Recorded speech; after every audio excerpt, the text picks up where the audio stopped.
I think I'm familiar with just about everybody on the call here, but for those of you who don't know me, I'm the director of the Small Business Development Center at Kirkwood. I've been doing this for about 7 years. Prior to that, I was mostly in the media business for most of my career, so I kind of characterize myself as a sales and marketing guy. I owned a retail store, a home improvement center for 10 years. And so that's part of my makeup here. And so, really for a program like this, I kind of want to draw on this as being conversation. So I would say what I've got planned today is more of a road trip. Have a general destination in mind, but no idea of the path that we're going to take to get there. So I hope to have you guys help cover the areas that you really want to talk about. The other thing is, if there's anybody here who would, who's actively working on an idea and wouldn't mind sharing, that would be great. If you wanted to just announce what that is, or at least that you're working on a project of some sort, that would be helpful here. Anybody?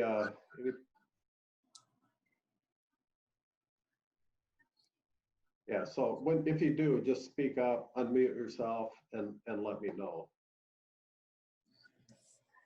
But what I intended to talk about is really what we're seeing here in the past 3 months.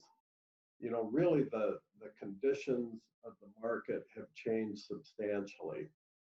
And with a certain type of business, there may be a hope that things will get back to normal, they'll return to doing things the way they did, and things will be okay. In other cases, the market's changed permanently or has been impacted for a long period of time, and there's just not going to be any return to the way things were, or if there is, it's going to be a return to less business than they had before. So really what we're going through conversationally with almost everybody right now is reassessing the market. Is what they're doing still valid? And basically, are there some brand new market opportunities that might be possible as a result of this changing market that they can take advantage of, and to really start going down the path of looking into the future and saying, how can I be more relevant as a business owner going forward? At the same time, you would think that this would be a terrible time to start a business. But in fact, what we're finding is, I've talked to several people that have opened in the 3 months here, and they're doing gangbusters. A lot of that reason is, for example, in the case of a food business, they don't have to worry, or didn't have to worry, about a sit-down food experience for a period of time. They got to focus just on their e-commerce portal and taking orders virtually. They got to focus on a takeout business and getting really good at that. And so now when they do add in the sit-down experience, they've already got that base business built that is going to make them a better business model moving forward. But some of the things that we find are new problems, and I hope you guys can chime in with some other thoughts here too. But really right now we've got people spending a lot of time at home. People are saying they're bored. They're receptive to ads right now. So this is a great time for marketing. We know people are seeking solutions to different things. They're looking for home design ideas. They're looking for inspirations in different things. They're wanting to connect with other people. I think another thing that has emerged too is when it comes to the pandemic and being out publicly, they're either cautious or they're not cautious. So it's like you got two extremes that tend to emerge here. lot of times we find the market's confused, and generally they're in search mode. So with all of that, it's created this market disruption, and this disruption creates opportunity. So that means people are going to break their habits. They're going to consider other solutions, and they're going to look for better things. We had some friends over for dinner the other night out on our porch, and we were talking about, going to the home store. So I'm used to going to Lowe's. It's the closest one to me. But when I go into Lowe's, it's like there's no requirement for a mask, that, everybody in the store is, it's like nothing has changed. Well, they brought up the fact that they go to Menards, and at Menards, it's required to wear masks, that everybody there has the opportunity to purchase one if they didn't bring it, and so forth. So in our case, it's like, there's not that big a difference between a Lowe's and a Menards. You can get the same thing at either one, but it's like, with that one conversation, I just changed my loyalty. Now I'm going to Menards. So that's just one small example. But with this disruption, that's the kind of thing that's going on, is people are reconsidering what their priorities are, and who they want to do business with. The other thing that I think is happening too is there's some business segments that have just been permanently impacted, and they're not going to return to business levels that they had experienced anytime soon. So that could be a sports-related business. It could be a wedding venue. It could be a rental business of some sort. All of those are probably looking at more than a year before they get back to normal levels.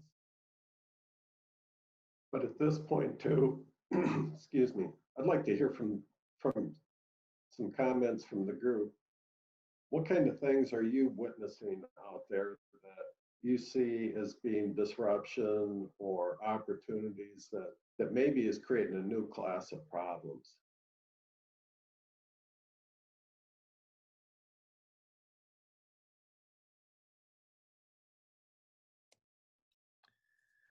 Well, Scott, what you mentioned about your experience with Lowe's and Menards, I've found myself responding in a very similar way. Mine happens to be my allegiance has switched to Home Depot, because Home Depot has all of a sudden made, basically their entire store is available for, curbside pickup, and I don't even have to go into the store. And, that's something that initially when they started it, it was a little messy, and it wasn't necessarily a great experience right away, but it seems like they've streamlined it. And in a lot of ways, I start thinking, why would I ever want to go back? Some of these larger big box stores don't necessarily have huge reputations for stellar customer service. So I don't even have to deal with people with the way that they've changed their model. So Right. I think that's an example of, will they continue to do that? I think as more and more people are at home and all of a sudden are realizing even more so, even more quickly, kind of the whole online retail thing. I think it kind of puts a lot of our, more locally owned operations. I hate to say, but in some ways, like on notice a little bit. Like it's time to innovate now, because this 3-4 months, whatever it turns into, I agree, is going to have a long-term impact on how we all purchase, operate, interact with business. It's quite an interesting thing when you think about it. Yeah. Can you see my screen now? Yes. Yeah. So I pulled this as a super simple example, but it doesn't matter what city you're in anymore. High school graduations got disrupted, right? Everybody was going down the path of having a traditional graduation. The COVID crisis hits and everything gets shut down. So what's that first generation solution that we see hitting out there? Here's just a small example. It's like we see the yard signs all over congratulating the seniors and identifying who those are. Not the same thing though, right? There's still something missing. And at least in Iowa City, there really hasn't been a replacement to the graduations yet. But so what we want to think about is those type of things are good out of the gate, but is there something better? So my wife just retired. Another celebration event where typically there's some sort of send off and a chance to say goodbye to the students and have teacher gatherings and things like that. Well, again, all that stuff is shut off. So her teacher friends came up with a little better version of the sign idea where they all create a personalized message. They plastered the yard with it. They had porch visits with her, much better than the static sign in the yard. But where's the hug?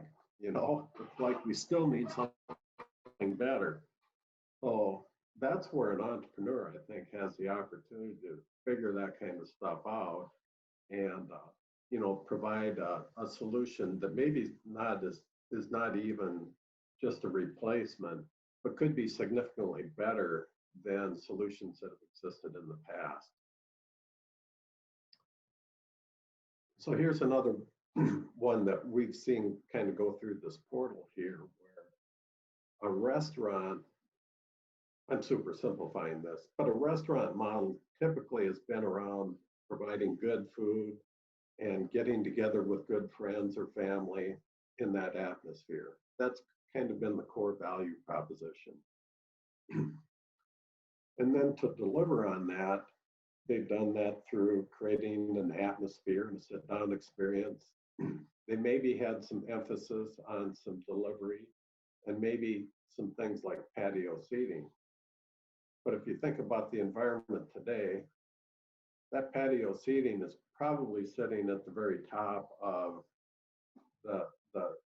the appeal to a restaurant right now. And so the sit-down experience has kind of moved down and the patio seating has moved way up. At the same time, curbside delivery now has created an entirely new opportunity. If you think about the problem that existed for a restaurant before the COVID crisis, their biggest issue was getting staff hired. Well, if you don't have a sit-down restaurant right now, or it's just coming back, they really got to focus just on cooking food and e-commerce and providing curbside delivery. So those that built those things during that time and got really good at it, they have now elevated their business model permanently moving forward. So even if it's not entirely rebuilding a business model, it can be an opportunity to just make significant improvements so you come out of it as a better operation. Kind of the other half of the thinking here was, traditionally it's been really important to have friendly staff.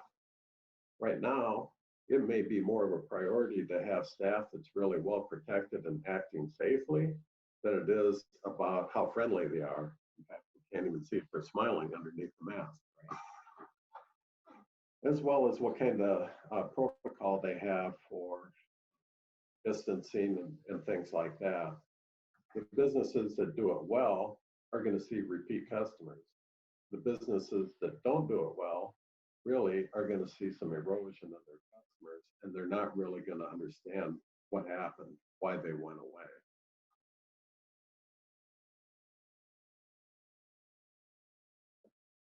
this is a great opportunity for any business when you've got a disruption like this, is to go back and say, what's my why in all of this?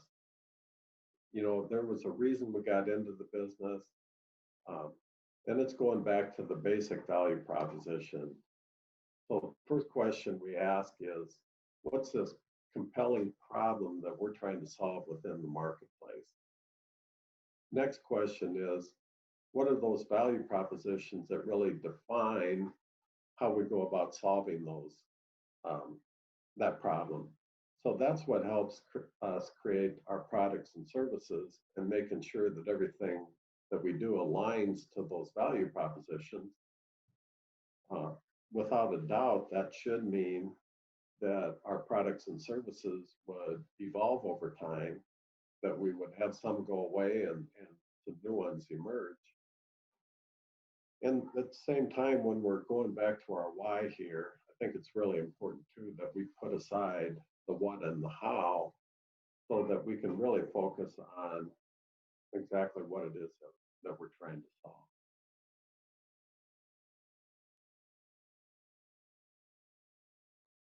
I'm going to kind of listen for any comments as we go here too. I don't want to kind of blow through this. This is meant to be kind of some open dialogue. So the other thing I wanted to touch on here too is entrepreneurs are uniquely qualified to take on market conditions just like this. An entrepreneur is going to find a problem, a new problem, or one that's gone unsolved, and they're going to try and fix it. And those that do it really well are focused on the problem and not the solution. That solution is probably going to be something that emerges, just like we showed with the sign idea here. You may start with something and continually do improvements to it to do something better. And so it's like this iterative process where you're continually designing, testing, getting feedback, and going through this continuous loop of improving upon that idea based on your customer feedback. And the other aspect that an entrepreneur always has is this thirst for knowledge. This idea that if they take their idea to someone else and bounce it up against that person in a conversation, that it's going to fundamentally help improve on that idea. That feedback, that interaction with other entrepreneurs is a great way to help work through any of the roadblocks and challenges that are without a doubt going to present themselves here, and help find a way forward with that idea or create alternate paths.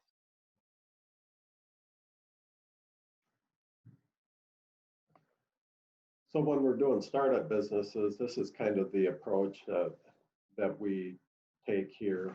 You know, we start with an idea, but rather than go looking for customers last, we really want to start talking to customers as soon as we have an idea.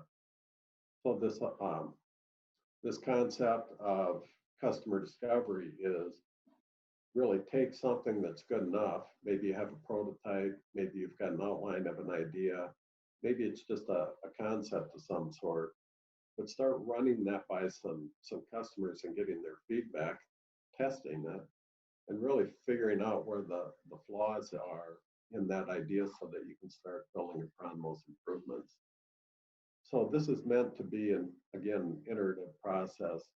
Take the idea, go talk to customers, build something, then start marketing it. But really, we want to stay in those first three steps for a period of time until we get it right. We really don't want to invest heavily into it until we've worked through the flaws and found that proof of market that we're looking for.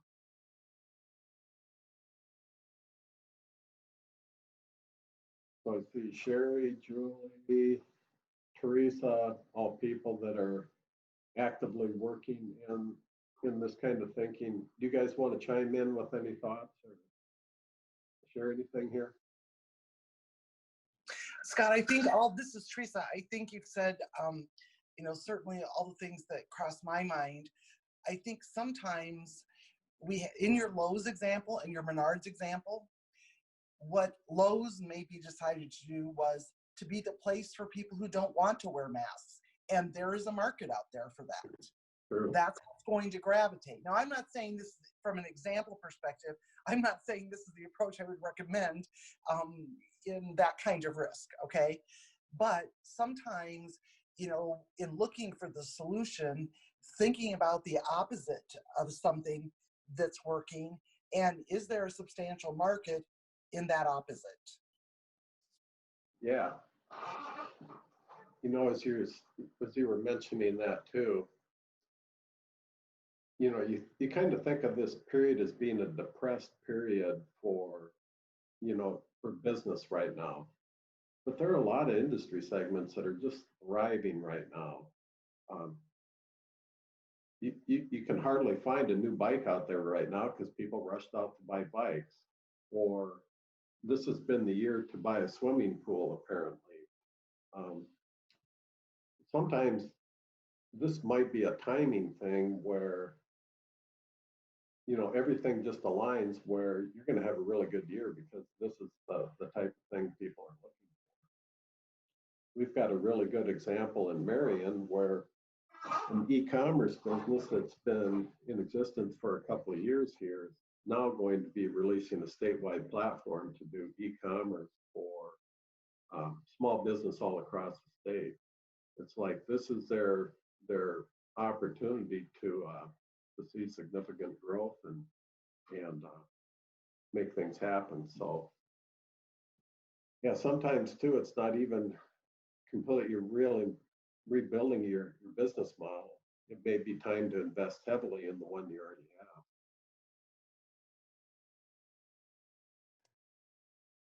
So I'm going to kind of open it up for questions here. And for a few of you that jumped on after we started, we really, Scott has gone through some content here, but we really want this to be a platform for discussing and helping you navigate really whatever that topic might be as a small business owner or as someone who's contemplating starting a business. We've got a lot of great experts and coaches and consultants on here who have built businesses and now are helping others to do the same. So please feel free to use this as a safe space to throw out your challenge or idea. I think we could produce some good feedback for you.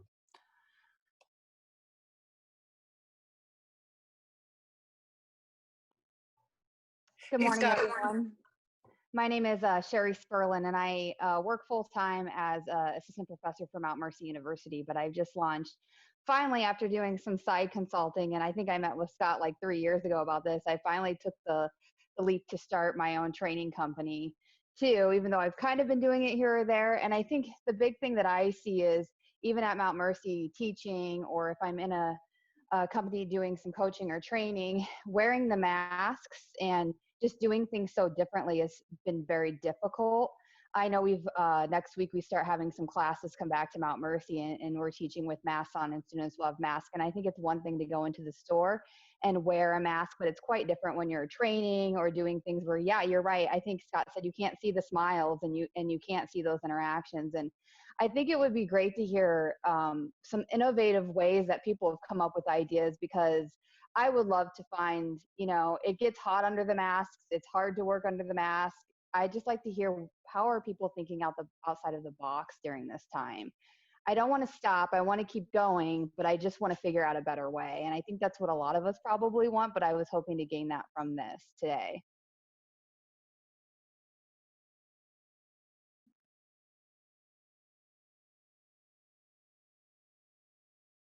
One thing I've been impressed with is all the different ways that people have been really diligent about creating a safe environment. And frankly, you couldn't ask for any better weather than we've had, this spring. And so some of this kind of fell into our laps and the opportunity to take things outside. as one way to create some of that environment. So, to a certain extent, how much of that can continue? July is not going to be quite as conducive for outdoors as June has been, but maybe there's still some opportunities there. Hey, Sherry, this is Teresa. What about, and I don't know of any research, so maybe someone who's big in healthcare can chime in, but what about expanding the use of face shields? There's been more and more conversation around the effectiveness, and maybe our friend Eric Engelman can come up with a slight modification to that so it would go under the chin a little bit more to even help. But face shields to me seem to be a solution that we're kind of missing, because it does allow that quasi personal feel to be there. You can see their face, their full face. You get a sense of, are they following along? Are they thinking? So I don't know. It's not a business for me. It's not something that, but I just wonder if we're missing something with the face shields. That face shield looked great, Sherry. Thank you. Yeah, I have one. My biggest concern is, so if anybody wants to come up with this too, is how do you keep these things clean? Thank you. That's a great idea, Sherry, Teresa. I have a solution for that, Sherry. We'll talk later.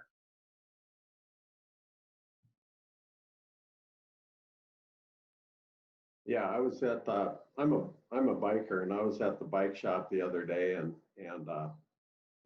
I'm no fan of the face masks either, but they're necessary. And all the employees at the outside, but the employees there were wearing this face mask that had bike design on it. It was branded with their store logo, and I thought, hey, there's a cool biking mask. So, the generic homemade masks are starting to evolve into things that maybe have an expressive smile designed into them or whatever. But the creativity is starting to hit with these things.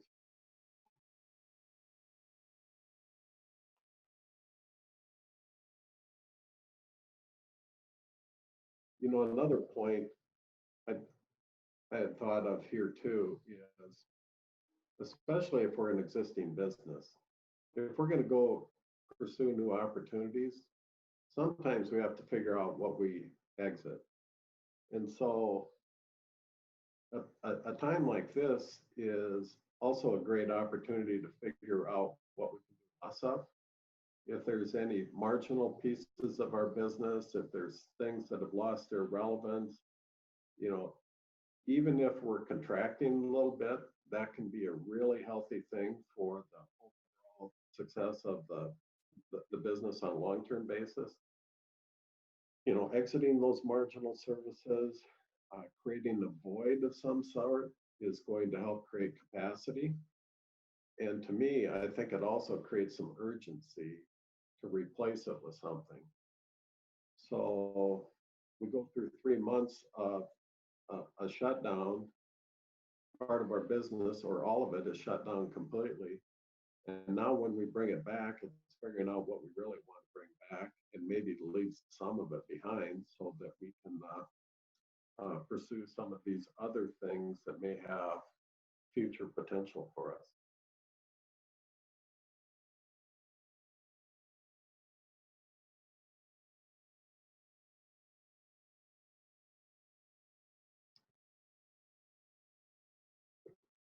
Wanted to mention too, I think Nick queued up that if we have people on the call here who are actively working on something, besides the SBDC, we have a region that's rich with resources here. So our thinking as resource partners within the region here is, if people get connected with our network here, we're going to do the best that we can to get an entrepreneur connected up with the right resource to help them advance her idea.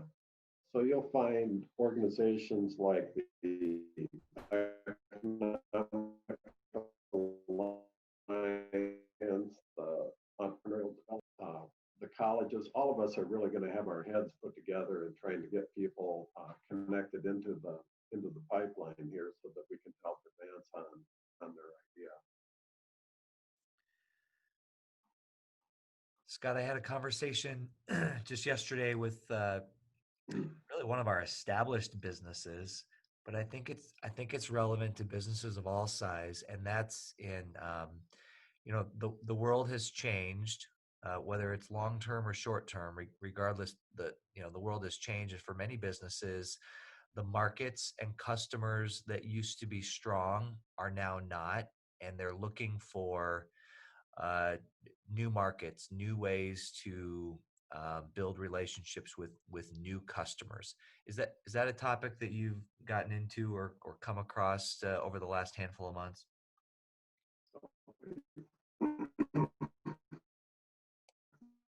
Yeah, definitely. So you can look at creating something from scratch, or you can look at some acquisition opportunity there as part of that too. So, for an existing business, they may not have 12 to 18 months to go through a development cycle to create an entirely new revenue stream, but they may be able to acquire something here in the short term too, that if it fits their portfolio. I've had a lot of conversations like that here in the last several weeks where there's plenty of people looking to sell. There's plenty of people that are probably marginal themselves right now that need to combine with another resource to maintain their viability. So again, getting out there a little bit and be willing to explore can be a really good way to find some solutions relatively quickly.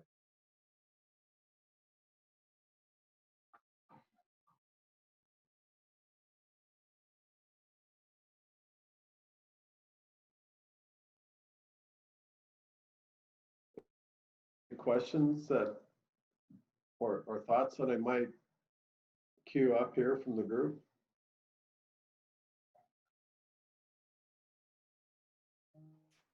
Hey, Scott, Jim Arnold here.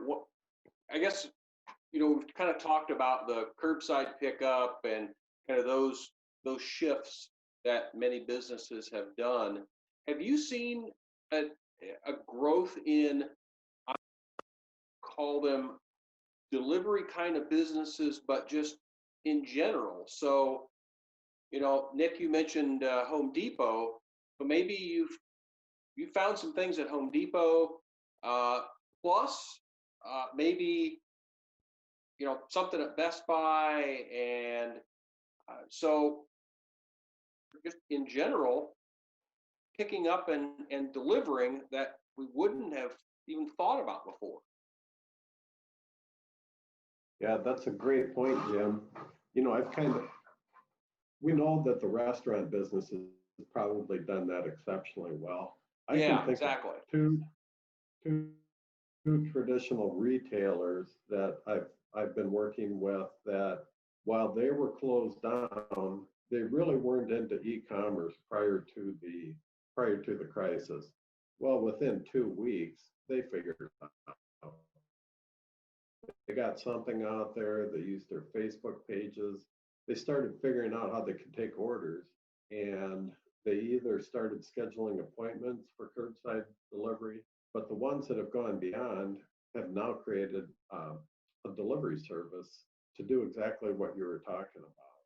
So now they've come full circle, and instead of having this one-dimensional business model, now they've got a virtual model with a service element to go along with that other piece.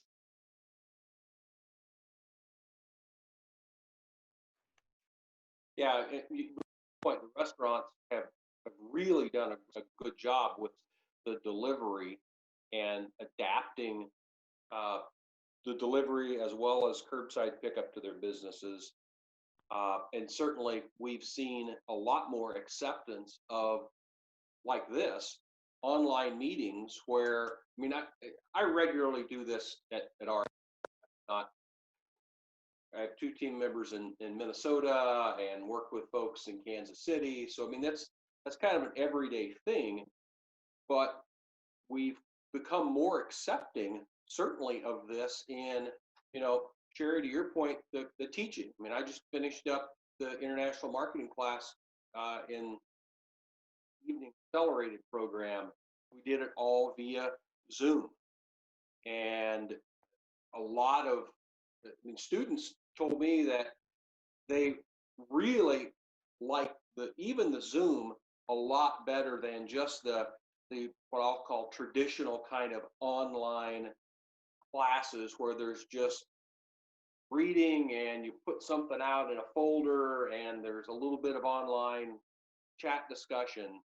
At least you get some kind of interaction with this. And we started to accept this more and more where, I'll say 8 months ago or so, if you would have asked that for interviews, for vet appointments, for whatever, people would have said, no way, that never fly. Yeah. Telemedicine has made a surge here too. In fact, yeah, I was just gonna say you're absolutely right. I mean, I'm active in the Shriners, and we've seen that in our hospitals. That's just went through the roof because people either can't or are uncomfortable about coming to that setting, and doctors have been using the telemedicine now like never before. yeah, that's a great point. Anytime we change our channels like that, face-to-face experience creates certain tools and experiences that really can't be replicated virtually. Maybe some aspects can. So when we introduce those new channels, I think we really have to look at those for the experiences they can create there too, which is you can have these sidebar conversations, these chats going on. We can break off into chat rooms. We can have the live polling type of aspects or surveys and things like that we wouldn't normally do in a classroom, for example. So I think what we want to do is when we make those shifts, that we don't just try and convert a face-to-face experience into a virtual experience. We need to design for the strength that channel allows. I'll just add here just what we were talking about a little bit earlier. I have a paint it yourself pottery studio, and 20 years into it, never ever did I think I would be packing up pottery and paint and sending it home with people to do. The whole idea of our business is to have people come in and it to be like an entertainment venue. So shifting gears and going that route was crazy, but crazy good. And now I have people saying, I love that you're back open, but can we still take it home? And never saw that as a business plan, I guess, or part of our plan. So yeah, not something that I would have ever even entertained the idea of, but people love it. So we will keep it. Yeah, the nice thing about what you've done there that again can make it a permanent improvement to the business model is the idea of a kit like that.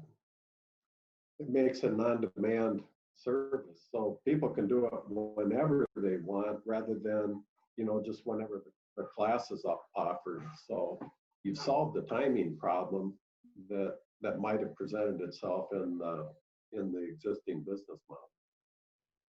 Yeah, great job, Michelle. That's part of it too. People, I always think sometimes people come in and they're there to do something, but then they have to get to their next thing.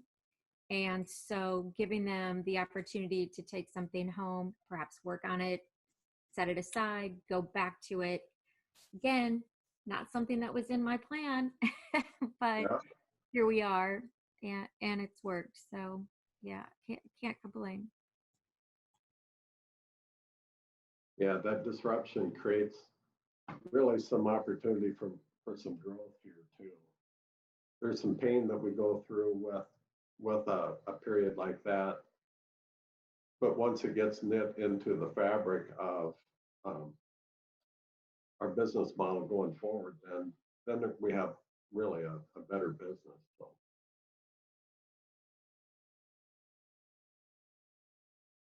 You know, I was thinking about this the other day. I miss not going to the gym anymore, and haven't felt quite compelled to return there yet. I'm a little concerned about the environment, but I also thought about what about those programs where they've taken it outside, where you've created a boot camp, so to speak, and taken your gym activity outside. Those type of things, I think, are probably having a pretty good year. Same thing with Field of Yogis. So that event will be coming up, and that's always, if you're used to doing a studio yogi experience, now we've got an outdoor experience to try. So yeah, again, timing on things.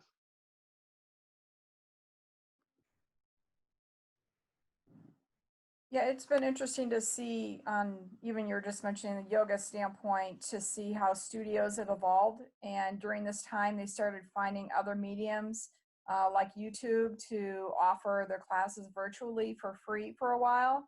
And that was awesome for someone myself, who does yoga quite a bit. And it's interesting to see some of them now, they're moving back to limited class sizes within their studios, and they're figuring that out. But they're also still keeping that virtual model, but they are also pivoting to figure out how to make that virtual model be subscription based and potentially have a little bit of revenue coming in via that method. And so some businesses have navigated this really well, and some of them haven't. But it's definitely interesting to watch. And I think that your point, Michelle, earlier on that your customers have been happy with what you're doing, I think it's really important to reevaluate how you define success to make sure that they continue to be happy with that in-home model along the way. How you define if they're happy with it, it's different in the studio versus if they're doing something at home. That customer experience, when it's virtual or it's that type of thing, it's different, and you have to keep looking at how do you keep that customer happy and coming back for more. So it just keeps you thinking about how you define that customer relationship. Yeah, for sure. Because to be honest with you, I hate it. Opening and having the business is because I actually enjoy people coming in and having that interaction. So although good for them, bad for me in that I don't like an empty studio, but it is what it is, and we'll make it work. We were just talking about the yoga thing too. Church has cracked me up because the attendance, and I'm just speaking on behalf of ours, but speaking with other people that belong to other churches, the attendance online for church has just gone through the roof. And I think too, I go, gosh, I sure hope that they still offer that to families that have such busy lives and have, let's say, baseball games and things like that. But, if they can catch church on the way to a baseball game, all the better. So yeah, just all these things that you never thought necessarily would be virtual. Here we are. And again, it's working. So. Right. It actually creates, we've been talking at our church, it creates a different type of a connection with some of the, there's pockets of, let's say, elderly citizens who maybe have moved away from our particular church. They might be in a retirement home or have other transportation issues, or in other parts of Iowa or the Midwest or whatever. But they're still, once they found out that our church was, streaming and the services and stuff, they started tuning in, and now they're like, we don't want to see that go away when it's full attendance. We feel connected. I don't want to go watch something just on some national, let's say religious site that offers some type of service. I feel connected to the church I've been going to for the last 20 or 40 years, and seeing that online and seeing the inside of that church is really important to them. And it's a different type of connection and community, but it is challenging to see what's going to happen.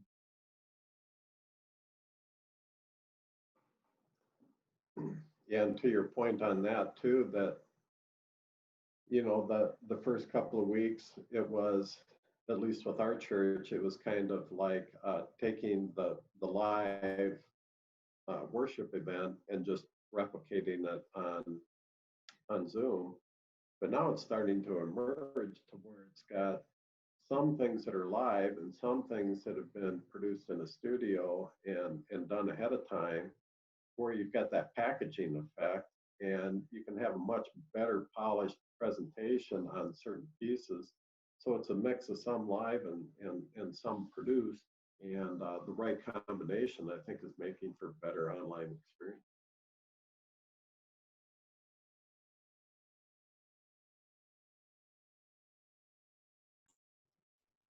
Okay. I know we're getting close to time. Does anybody have anything else for Scott before we set him free? Pressing questions?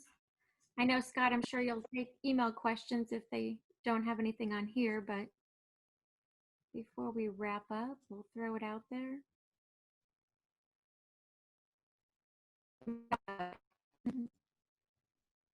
Thank you. Thank you so much for joining us this morning, everybody. Scott, any closing remarks? Well, I would just close with, again, back to this being a time of disruption. It's a great time to make a pivot in an existing business model, or to even think about starting one. So if you know of people that are in that situation, we'd love to connect with them. And of course, the SBDC is a free and confidential service. So we'd welcome the opportunity to work with people and again, help them advance with their ideas. Great. Okay, guys. Well, thanks, everybody. Go enjoy the hot day before the rain. Have a good weekend. Thank you.